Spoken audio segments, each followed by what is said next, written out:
Okay, so this video is going to be my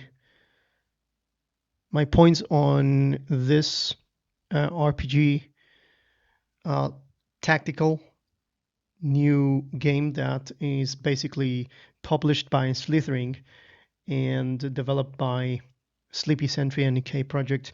Stirring Abyss. What are my points on Stirring Abyss? I played the demo and I just wanted to give you my experience, share with you my experience here with the channel. So we have this. If you go to the Steam page, you're going to see that Stirring Abyss is pretty much a horror RPG, and it is also tagged as underwater. And it's nice to have nowadays this distinction because Stirring Abyss is basically that. You are in the abyss, in the depths of water. So it has this Lovecraftian horror element. For those that don't know, what Lovecraftian horror is, that the fear of the unknown.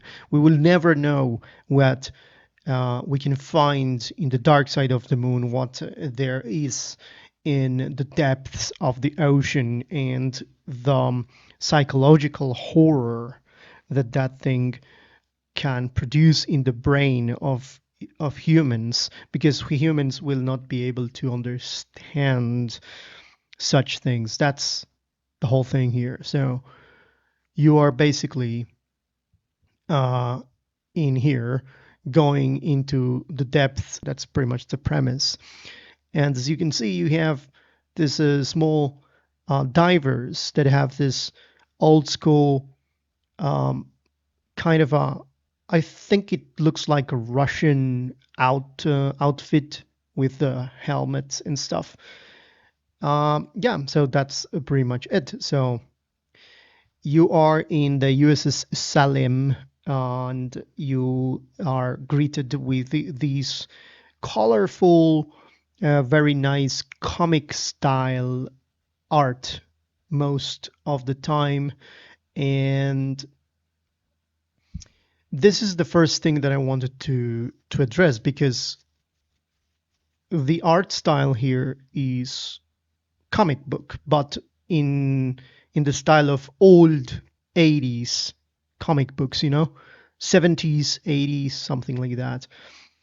I think that this type of style, even though it's cartoonish, it gives the player a little bit of a nice touch visually.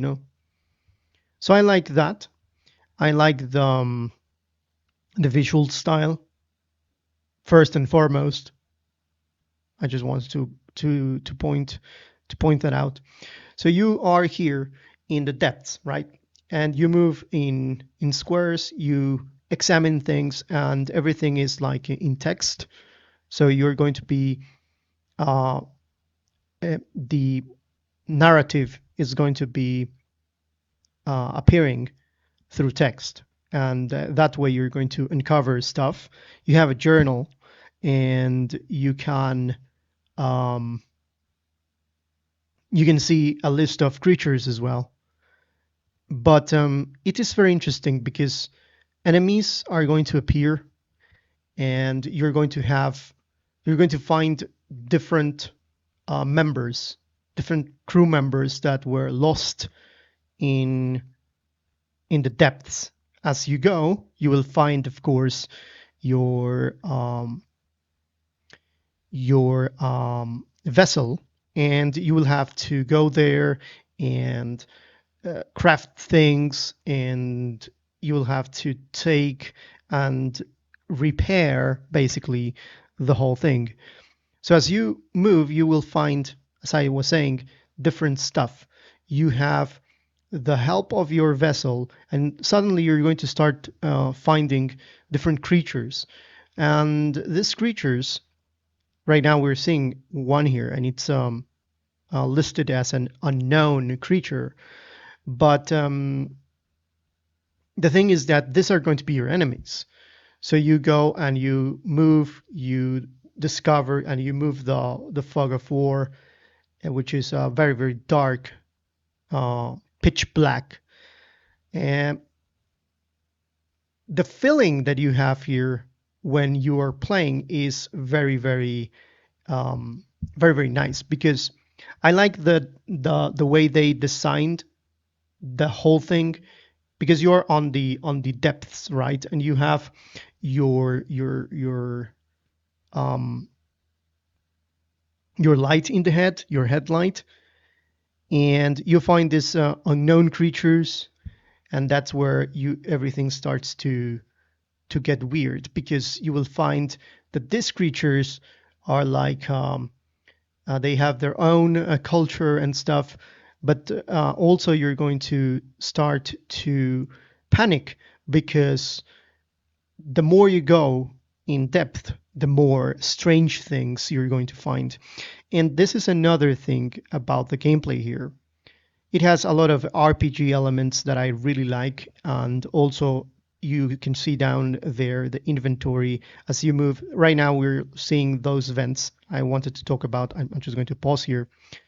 I want to talk about these vents here because you evidently you have your life air pump at the back, and you will need to get more air. And the way you get air is with air vents here.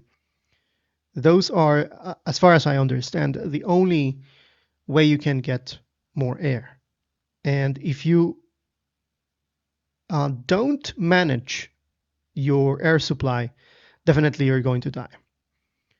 So that's another aspect of managing your resources. And the air vents are, the air is the most precious resource here.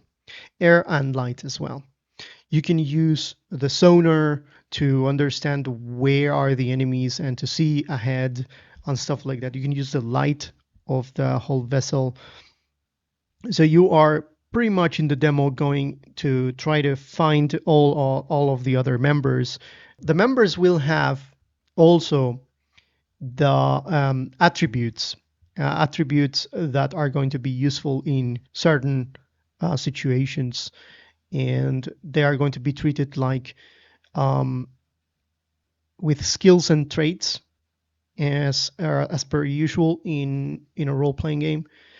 You have elements of crafting, and you will have stuff like morphine, and you will be able to attack and defend other enemies. You have options to wait if you don't want to deal with the situation at that moment, and it's pretty tactical in that way, and not so in depth, but you have a lot of things to deal with here. uh, Creatures are going to become more creepy, as I said, as we go into the depths. You're going to have these killer whale red uh, brutes that you're seeing right now in the screen. These guys are very powerful. You can also go and flank them, and mostly you're going to use your knife, and there's a lot of gore here. You're going to be able to make the creatures bleed and stuff like that. But you also have harpoons, and the harpoon is a weapon that you can use from distance. At distance, you will have to have action points to use the harpoon, and also you will have to find the actual spears that you will put in the harpoon. So you can investigate objects again. You can get a lot of resources.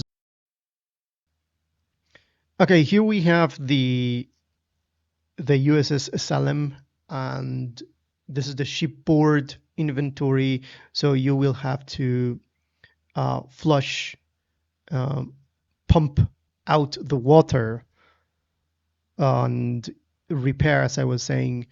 This is something that it's part of the gameplay. This is another aspect of the gameplay, which is pretty nice, a pretty nice touch. You have a map, of course.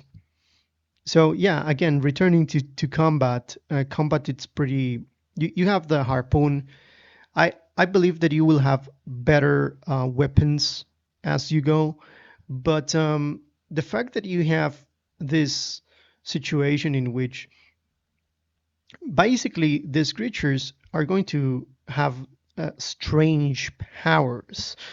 So they are going to start giving you, freaking you out, and you're going to have this sanity bar, which is the purple thing in the lower right corner.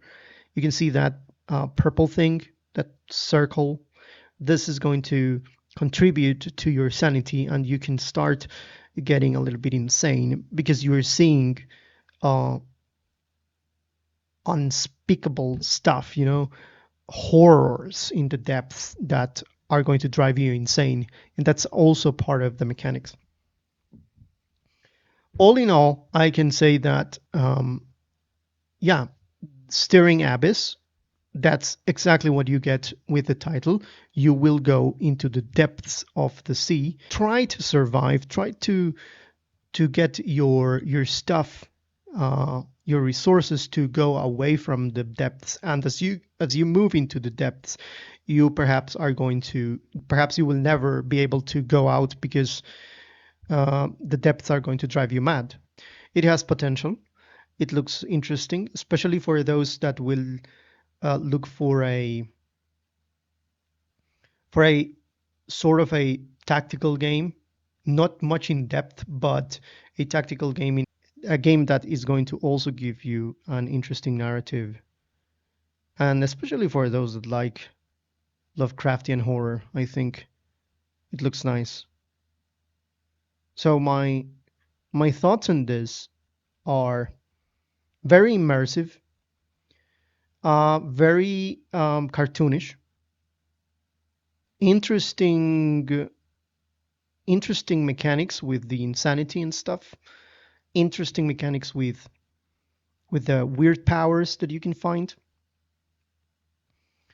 Discovering the depths is kind of fun, but if you are not so into this, you're going to get bored very quickly. I think for me it was like that. It was not that the game, don't get me wrong, it's not that the game is bad. It is just there's not the pacing is very slow, I think. So if you like slow paced narrative and horror type of thing that is not going to give you jump scares, this is pretty nice. Fantastic, I would add. Now, I'm going to give you my point of view in the aesthetics of the design, especially the character design. The whole thing is comic book like cartoon, as I said before, as I discussed before. But you can see that the divers, they don't look exactly comic. They don't look the same type of art style. They look different, like an old school 3D model. And this is a magnificent way of depicting how these guys are. At least this is how I see it in terms of aesthetics and art. I think that they did this because they wanted to separate them from the depths. So this enforces the visuals, visually, how these guys are not from the depths. They are not in the same style as the creatures and the environment. They are not from here.